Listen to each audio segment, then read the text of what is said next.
Hello, and welcome to Learn Danish 5. Or the other word for hey is heya. Thought that was a good translation to the Danish heisa. Heisa. This time I felt rather inspired, so I hope you'll enjoy the video.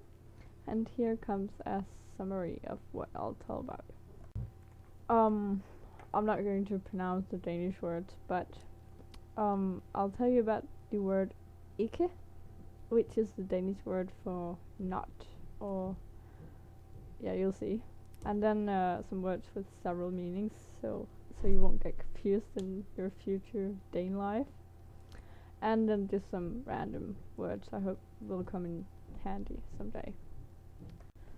So as I said, ikke means not, but you can also use it as right. You want to, right? Then you just put the ikke instead of the right in the Danish sentence.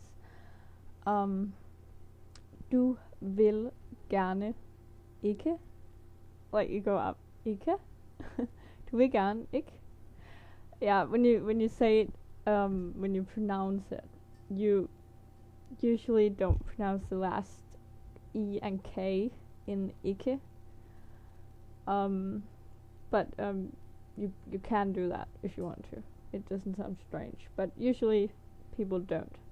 And also I realized that the Danish I teach you is I mean, obviously it's how I would pronounce it. There are many different dialects in Denmark, even though it's such a small country. So you will come by other dialects too, especially on the different islands.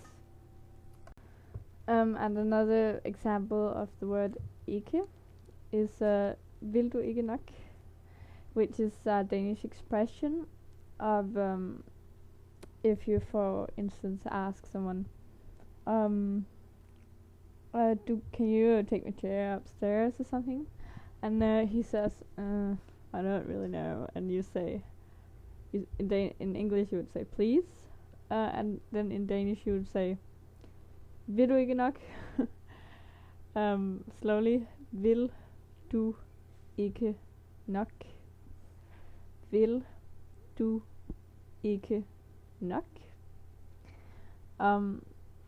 That's won't you please. It's only used when it's like, please, won't you please? Yeah. Oh, and also as far as I know, the English persons don't use OBS. They use NB, as I wrote up there. But in Denmark we say OBS, which stands for observer in Danish. You probably also use that in English, but if you don't, now you know. And here's I'm not sure if it's a mistake really. I guess you don't need to have that little line above the E, but at least as far as I know you're supposed to when it's the Danish word for avenue, where when you don't put that little line, I forgot the word, then it's another word called alle. When it's avenue it's pronounced allé, allé. And when it's everyone, all, everybody in English, then it's alle in Danish. So it's allé, alle, allé, alle. Like you put the pressure on the last letter in avenue, where you yeah. And here's a word you're gonna use a lot if you're going to speak Danish. It's it can mean two things. It can mean to like or to suffer. It's pronounced at lide. The at is to in English. At lide, to like, to suffer. But if it's the version that means to like, you would, at least in my part of the country, pronounce it like I wrote in the blue bubble li. Instead of lide, you just say li. For instance, I could say I like cats. I would say jeg kan lide katte.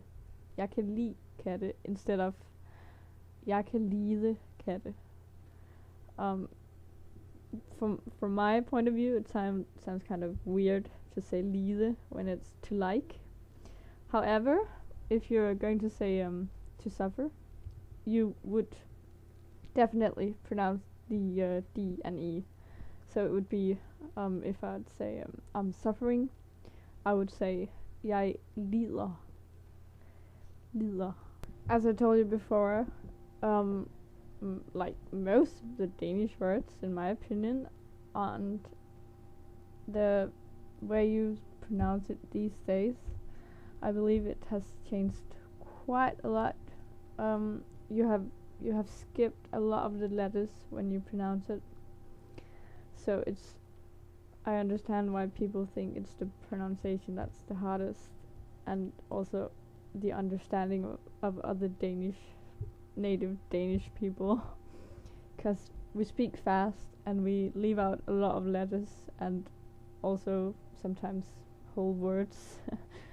So it's going to be tough to pronounce and to understand. And another example of a word that has two meanings. This time it's tell or tail. I don't know if you can hear the difference. I'll say it, tell, tail. If I pronounce it like tell, it means numbers. Or yeah, I guess that's the English. You get the point. 1, 2, 3, 4, and so on. It would be tell, numbers, tell. And if it's talk, in that form, talk, it's tail. So it's tell, tail, tell, tail. Yeah. Okay, I'm going to skip the random useful words I was planning on telling you, and instead I'm gonna teach you how to say ouch in Danish. No, it was random. But you would say ow. If you get stung by a bee, you would say ow, where you in English would say ouch, I guess. That was about it. So vi ses, and hi.